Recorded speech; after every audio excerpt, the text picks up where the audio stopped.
that solution selling is not enough today. And that's a pretty big call. But I've grown up in an environment where I was taught solution selling, spin selling, TAS selling, professional selling skills, and of late, challenger sale, all of those wonderful methodologies. And there is nothing wrong with them.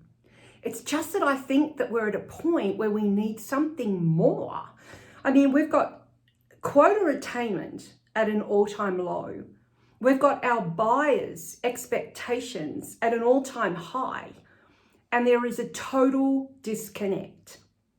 And I'm thinking to myself, well, okay, what can we do about that? You know, we can talk about this, but what can we actually do? And I think first and foremost, we need to identify on some kind of a continuum or some kind of a spectrum where we all sit.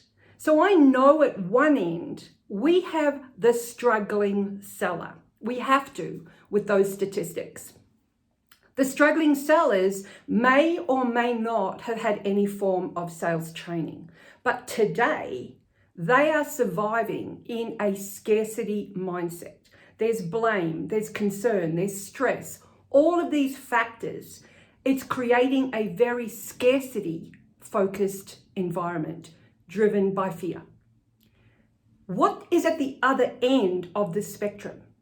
Well, if we are to meet our buyers' expectations, then instead of being scarcity focused, it has to be sagacity focused. And I love that word sagacity because it comes from the word sage, it comes from the word wisdom.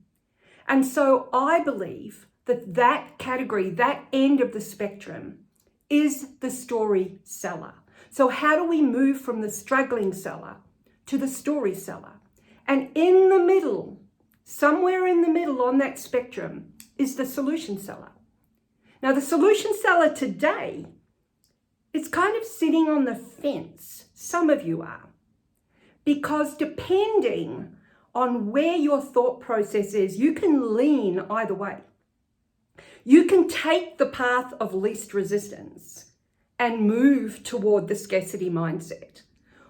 Or you can take the path less traveled and move toward the story seller mindset.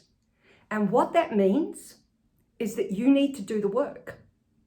You need to do the deeper work on yourself. And you need to do the higher work based on your buyer. So we really need to start shifting and disrupting not just the way we think, but the way our buyer thinks. And so the story selling philosophy takes you through the different personas of the story seller that I'll be sharing with you in the next video. But it also takes you down all the different stories, whether it be state-based, strategic-based, or strategy-based, and success-based for you and for the buyer. So I would love to share this journey of the story selling philosophy and the story seller with you in the next few videos. In the meantime, if you want to follow me, go to YouTube and follow the StorySeller YouTube channel. Follow me here on LinkedIn, ring my bell, or subscribe to my newsletter.